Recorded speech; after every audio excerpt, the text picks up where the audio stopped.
There are moments when nothing is wrong, yet something feels off. You wake up with a tightness that doesn't have a clear source. Not fear, not sadness, just a low pressure in the chest. The day moves forward anyway. You move with it. Conversations happen. Faces look normal. Voices sound the same. But there's a subtle drag inside, like you're carrying an extra weight that doesn't show. You pause longer than usual before answering simple questions. You feel tired before the day has asked anything of you. And the strange part is how familiar it feels, as if this sensation has been there a long time. Quietly, patiently, it doesn't demand attention, it just stays. People often think exhaustion comes from doing too much, from being busy, from being overwhelmed by life. But this feels different. It's not loud. It's not chaotic. It's calm on the surface, almost invisible. There's a softness to it. And that softness hides how heavy it really is. You notice it when someone talks about something small and your body reacts like it's something serious. A slight tightening, a subtle pull inward. You don't say anything. You rarely do. You've learned how to keep things smooth, how to keep the emotional temperature steady. Not because you were told to, but because at some point it became necessary. There's a skill you picked up without realizing it. The skill of sensing. You notice shifts before words change. You hear what isn't said. You feel moods before they're named. Most people think this makes things easier, that it gives clarity. But that's not the part most people notice. What they don't see is the constant adjusting happening inside, the quiet recalibration. The way you move your inner world around to make space for other people's feelings. It happens automatically, before thought, before choice. You don't ask whether you should, you just do. And after a while, you forget where that reflex came from. There are moments when you're alone and suddenly feel a strain, emptiness, not loneliness, something else. A sense that you've been giving attention outward for so long that there's very little left directed inward. You sit in silence and wait for yourself to show up. Sometimes it takes a while. And sometimes when it does, it feels unfamiliar. You wonder why rest doesn't feel fully restful, why quiet still feels busy. Your mind isn't racing, your body isn't tense, yet something remains unresolved. People may say you're calm, that you handle things well, that you're strong. You nod, you smile slightly, but there's something quieter happening underneath.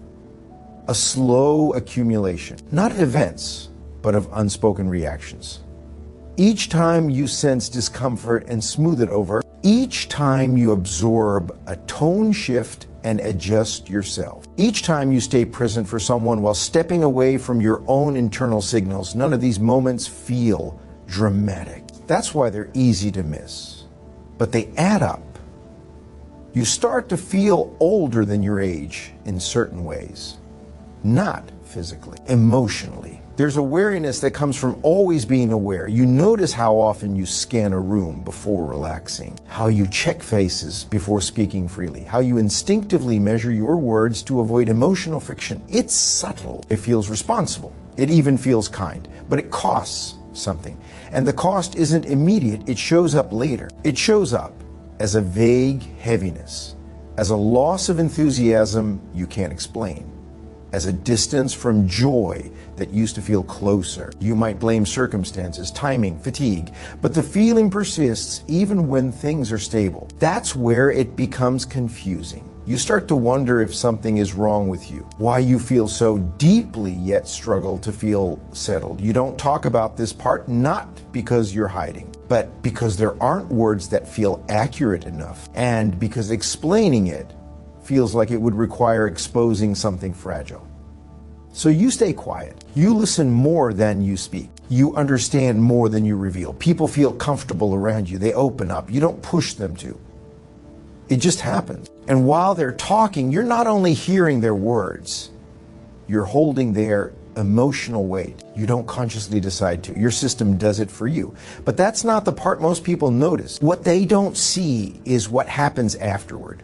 When the conversation ends, when you're alone again, there's a residue. Not exactly sadness, not exactly stress, just a faint echo. It lingers longer than you expect. and you carry it into the next interaction. Over time, you begin to feel like you're made of thin glass, still intact, still functional, but easily affected. You become careful with yourself in ways others don't understand. You protect your time. You avoid certain situations. Not because you dislike people, but because being around them takes something out of you that doesn't immediately return. You may feel guilty for this, for needing space, for wanting distance.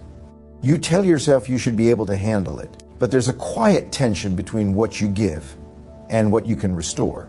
That tension doesn't announce itself. It hums softly in the background, and then one day, you notice something that surprises you. You feel relief when someone stops needing you, not because you don't care, but because the constant internal readiness finally relaxes.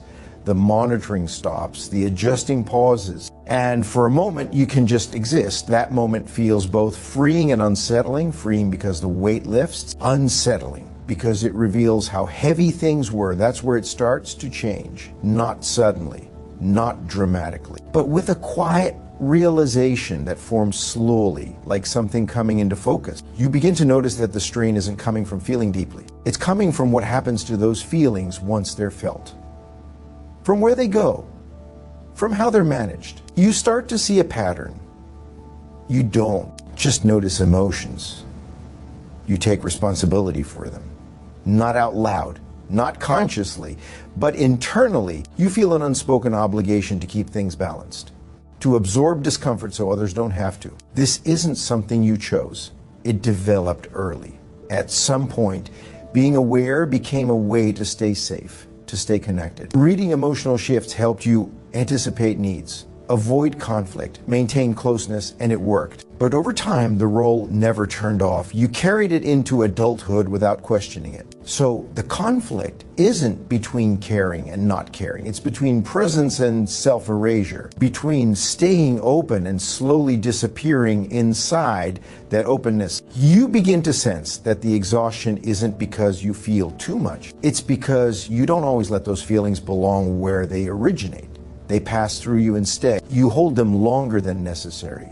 You process them on behalf of others. And you rarely ask whether they were yours to carry in the first place. This awareness doesn't arrive as a solution. It arrives as a soft ache, a recognition.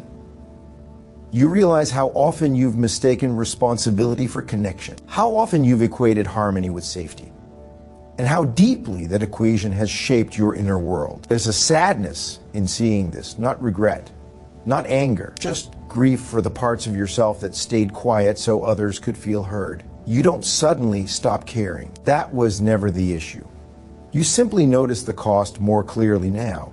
The moments when you shrink to keep peace, the times you override your own signals to stay attuned to someone else's. You feel the tension between wanting closeness and needing space. That tension doesn't resolve neatly. It just becomes visible. And in that visibility, something softens. You start to recognize yourself again in small moments, in silence that feels less crowded, in reactions that come a little more slowly.